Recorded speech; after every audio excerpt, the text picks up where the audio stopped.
राम राम दोस्तों, आशा करता हूँ आप सब लोग सकुशल मंगलमय होंगे। क्या एकनाथ शिंदे उद्धव ठाकरे बनेंगे? 2024 का महाराष्ट्र चुनाव वो जगह पे आकर खड़ा हो गया है जो कभी 2019 के विधानसभा चुनाव होने के बाद हालात हुए थे। उस टाइम की शिवसेना और बीजेपी अविभाजित शिवसेना और बीजेपी दोनों मिलकर चुनाव लड़े थे।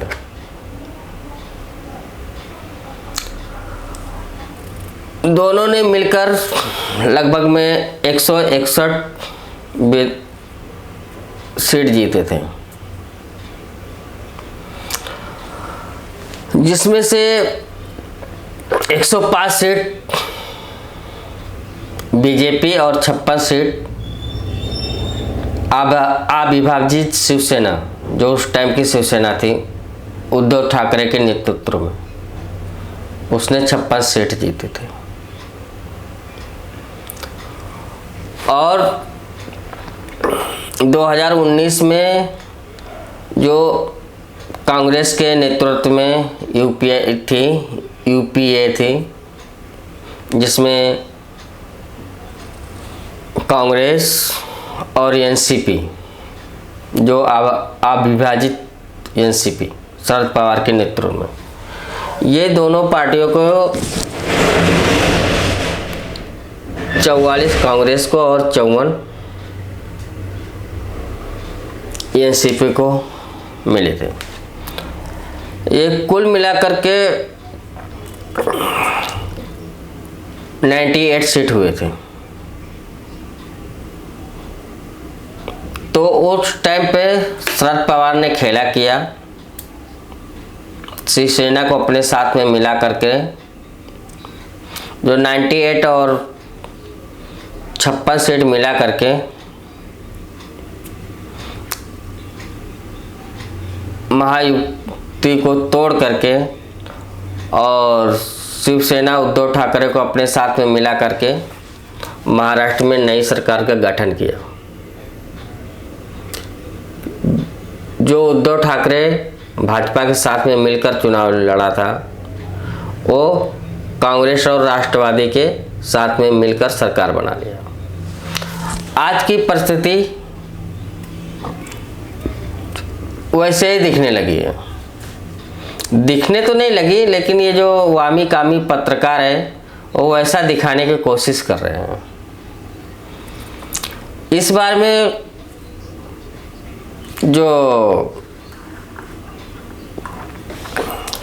महाविकास आघाड़ी है, जिसमें कांग्रेस, एनसीपी शरद गुट और उद्धव ठाकरे शिवसेना गुट, शिवसेना के उद्धव ठाकरे गुट, इन सबको मिला करके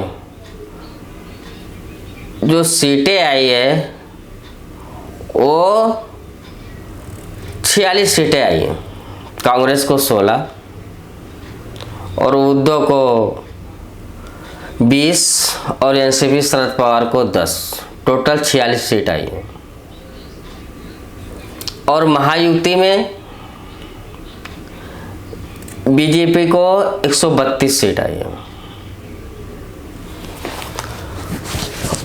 शिवसेना ओरिजिनल शिंदे गुट, जिनको 57 सीट मिले, और एनसीपी अजित पवार गुट, जिनको 41 सीटें मिली है। ऐसे ही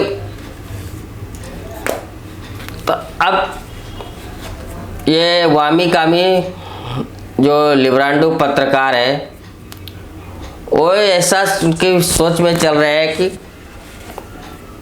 एकनाथ शिंदे और अजित पवार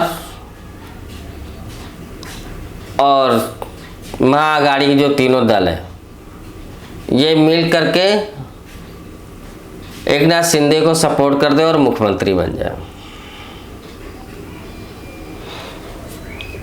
भाई एकनाथ शिंदे इतना बेवकूफ़ आदमी नहीं है जैसा कि आप लोगों ने उद्धव को एड़ा बनाया था, वैसा शिंदे नहीं है।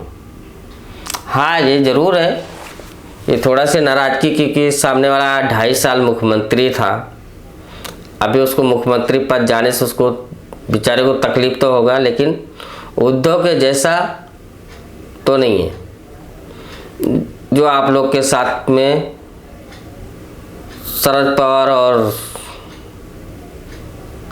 कांग्रेस पे भरोसा करके इनके सपोर्ट से खुद मुख्यमंत्री बन जाए। उसको पता है कि जिस दिन मैं मुख्यमंत्री बनने गया उस दिन मेरे विधायक जो है वो बीजेपी में टूट के चले जाएंगे।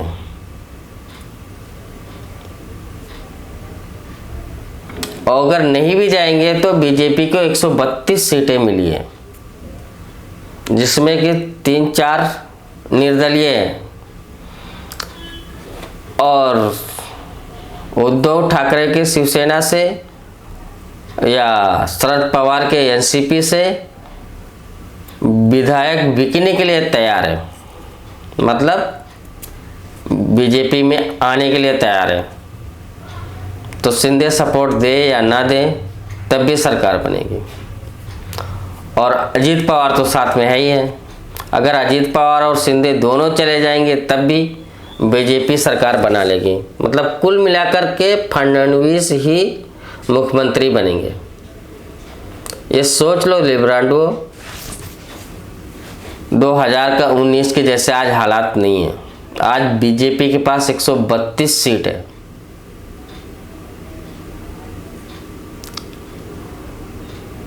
और इसमें उद्धव ठाकरे के जैसा एकनाथ शिंदे नहीं है और ना ही अजीत पवार है। और दोनों लोग को मालूम, अगर मैं ये सरकार में शामिल नहीं हुआ तो हमारे विधायक हमसे टूट जाएंगे, और नहीं भी टूटेंगे तो महाविकास आघाड़ी से विधायक आने के लिए तैयार बैठे हुए हैं। तो कुल मिलाकर दोस्तों सरकार तो बनेगी बीजेपी। ये 2019 नहीं है, ये 2024 है। जय हिंद, वंदे मातरम, भारत माता की जय।